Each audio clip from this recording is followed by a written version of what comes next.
इतना पैसा कहां से आएगा? आप पूछोगे केजरीवाल तो कुछ भी बोलता जा रहा है, बिजली भी मुफ्त, स्कूल भी बनाएंगे, शिक्षा भी मुफ्त, दवाई भी मुफ्त, अस्पताल भी बनाएंगे। भाई साहब, पैसे की कमी नहीं है, इन लोगों ने लूट मचा रखी है। दिल्ली में हमने भ्रष्टाचार बंद किया, भ्रष्टाचार खत्म किया, इतना पैसा बचने लग गया, इतना पैसा बचने लग गया, कोई अंत ही नहीं है। पैसे की कमी नहीं है। अभी पंजाब में हमारी सरकार बनी, पुराने मंत्रियों ने इतनी चोरी कर रखी थी, भगवंत मान ने उनको पकड़ पकड़ के जेल में डाला, रेड मारी, उनके घर से नोट गिनने की मशीनें निकली हैं पुराने वाले मंत्रियों के घरों से। भाई साहब, इन्हीं को पकड़ पकड़ के जेल में डालेंगे, इन्हीं के घर से इतना पैसा निकलेगा, आपकी बिजली भी मुफ्त हो जाएगी, शिक्षा भी मुफ्त हो जाएगी।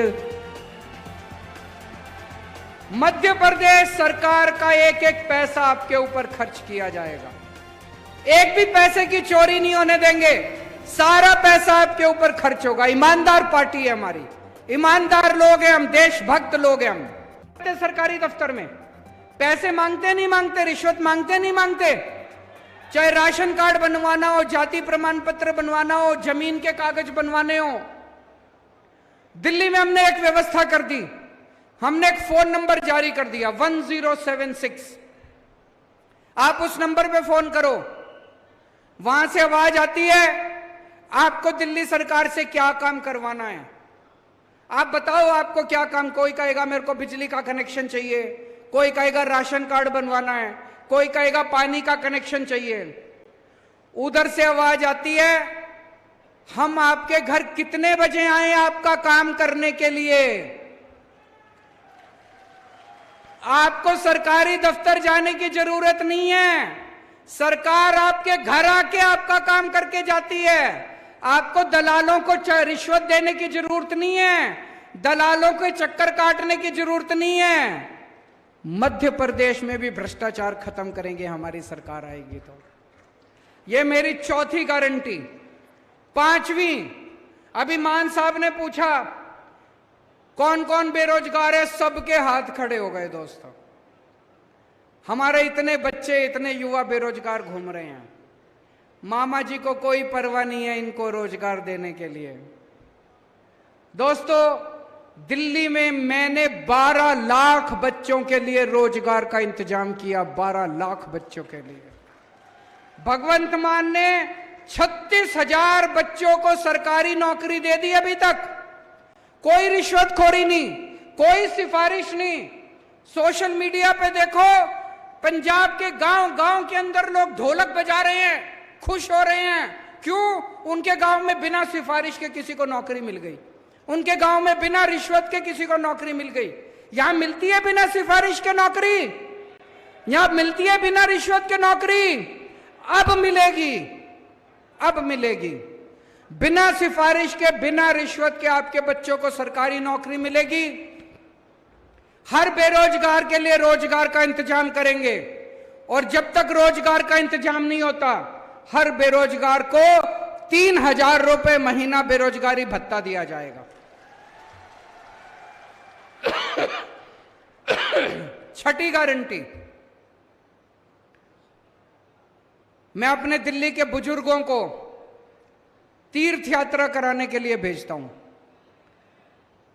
सब कुछ मुफ्त। उनको अयोध्या जी, रामेश्वरम, पुरी, शिरडी बाबा, मथुरा वृंदावन, हरिद्वार, ऋषिकेश, जहां उनका मन करता है वहीं उनको तीर्थ यात्रा। दिल्ली के 75,000 बुजुर्गों को मैं अभी तक तीर्थ यात्रा करा चुका। एसी ट्रेन से जाते हैं, एसी होटल में रुकवाते हैं, आना जाना खाना पीना सब फ्री। मध्य प्रदेश के बुजुर्गों को भी उनकी मन मर्जी से तीर्थ यात्रा करवाएंगे, जहां वो कहेंगे वहां तीर्थ यात्रा करा के लेके आएंगे। तीर्थ यात्रा कराने का पुण्य होता है, सबको पुण्य मिलता है। अगर बुजुर्ग खुश होंगे तो मध्य प्रदेश तरक्की करेगा, मध्य प्रदेश विकास करेगा। सातवीं गारंटी, दिल्ली में और पंजाब में अगर दिल्ली पुलिस का कोई कर्मचारी काम करते हुए शहीद होता है,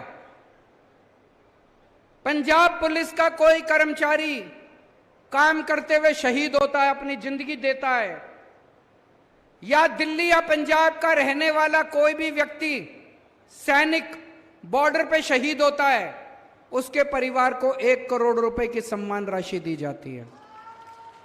होना चाहिए कि नहीं होना चाहिए? होना चाहिए कि नहीं होना चाहिए? हमारी सरकार बनी, उसके पहले सरकार सैनिक की विधवा को एक सिलाई मशीन दिया करती थी। ये तो एक तरह से मजाक उड़ाने वाली बात है। हमने पॉलिसी बदली। अब मैं खुद जाके, मुख्यमंत्री, जो भी सैनिक शहीद होता है, मैं उनके घर जाता हूं, मान साहब उनके घर जाते हैं और अपने हाथ से उनको 1 करोड़ रुपए का चेक दे के आते हैं। मध्य प्रदेश में होना चाहिए नहीं होना चाहिए? 8वीं गारंटी, जितने कच्चे कर्मचारी हैं, वो भी मैंने सुना मध्य प्रदेश में बेचारे जगह जगह धरने प्रदर्शन करते रहते हैं। सारे कच्चे कर्मचारियों को पक्का करेंगे। पंजाब में 28,000 कच्चे कर्मचारियों को अभी तक पक्का कर चुके हैं हम लोग। सारे कच्चे कर्मचारियों को पक्का करेंगे और ये ठेका प्रथा बंद की जाएगी। 9वीं गारंटी, मेरे जितने आदिवासी भाई हैं, आज 75 साल हो गए आजादी को, 75 साल में सबको कुछ कुछ मिल गया, आदिवासियों को कुछ नहीं मिला। आदिवासी पिछड़े रह गए, आदिवासियों के साथ सौतेला व्यवहार हुआ है। क्यों? जितने आदिवासी इलाके हैं सब में कहीं पे लोहा मिलता है, कहीं पे खनिज पदार्थ, कहीं पे कुछ, और इन सारे नेताओं की गंदी नजर उसके ऊपर रहती है। कैसे छीन ले इनकी जमीन, कैसे छीन ले इनके साधन। पेसा कानून कहता है कि उसके ऊपर आदिवासियों का अधिकार है। जल, जंगल, जमीन, खनिज पदार्थ जो आदिवासी इलाके के अंदर है, उसकी ओनरशिप, उसका मालिकाना हक आदिवासियों का है। पेसा कानून लागू किया जाएगा। आज तक कितने साल हो गए किसी सरकार ने पेसा कानून लागू नहीं किया, क्योंकि इनकी नीयत खराब थी। पेसा कानून लागू किया जाएगा और ग्राम सभाओं को सारे अधिकार दिए जाएंगे। और 10वीं गारंटी, मेरे बहुत सारे किसान भाई आए हैं। आज अगर आपकी फसल बर्बाद होती है, सबसे ज्यादा मुआवजा दिल्ली और पंजाब की सरकारें देती हैं। आपकी फसल अगर बर्बाद होगी, आपको उचित मुआवजा, ज्यादा से ज्यादा मुआवजा दिया जाएगा और आपको आपकी फसलों के पूरे दाम दिलवाए जाएंगे। आज एक किसान को, बेचारे को, अपनी मेहनत का पूरा हक नहीं मिलता।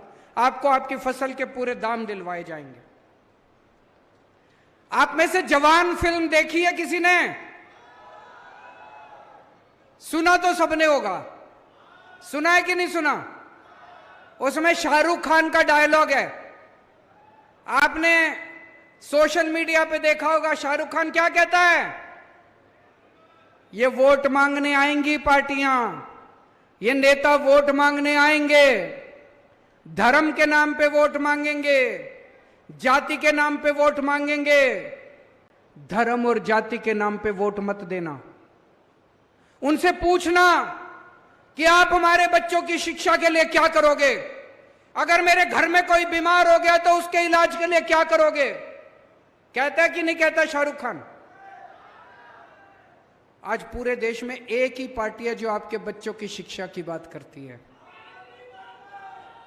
आज पूरे देश में एक ही पार्टी है जो आपके लोगों के इलाज का बात करती है। पिछले 75 साल में मैं चैलेंज पिछले 75 साल में एक पार्टी नहीं आई जिसने कहा मैं आपके बच्चों के लिए स्कूल बनवा दूंगा, मेरे को वोट दे दो। एक पार्टी नहीं आई जिसने कहा मैं आपके लिए अस्पताल बना दूंगा, मेरे को वोट दे दो। किसी पार्टी में हिम्मत नहीं है स्कूल बनाने की। इनकी नीयत खराब है। अगर यही लोग स्कूल अस्पताल बना देते तो मेरे को आम आदमी पार्टी क्यों चालू